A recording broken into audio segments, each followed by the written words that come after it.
Well, yes, I did grow up in Oregon from about age 10 on, but prior to that, my father was in the military and I lived in many places. I was actually born in Arizona, moved to several places around the world with my father, and then he was stationed to Vietnam.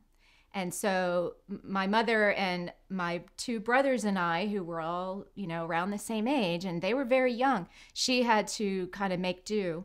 And we ended up moving quite a lot just back and forth as my father was moving his work commitments.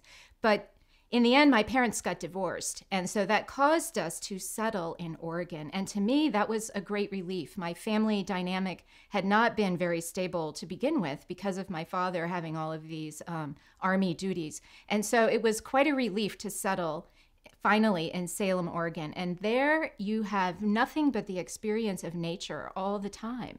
I mean, it rains constantly and people complain about that, but that's what brings the beauty of nature. And so I grew up really appreciating the world, the natural world. And I was raised a Christian. And one of the things that my mother did was she would send us kids to the beautiful Oregon coast, the beach, for church camp.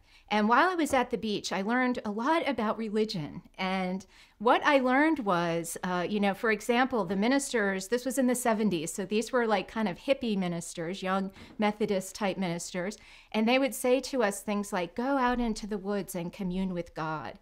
And so I would go out into the woods and loved the woods, and I would wait for God. I expected a cloud or a light beam or a voice or something. I wanted to have an experience like Moses or something.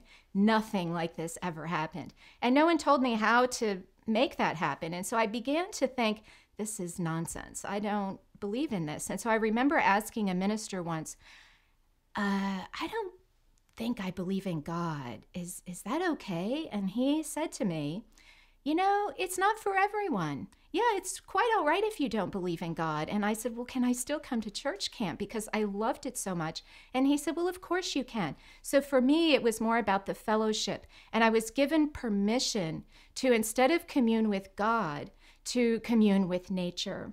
And so I would go out into the woods and commune with the ferns and the trees and the bushes and all that is. And that was able to give me this amazing experience of connection with our material world, but I didn't call it God.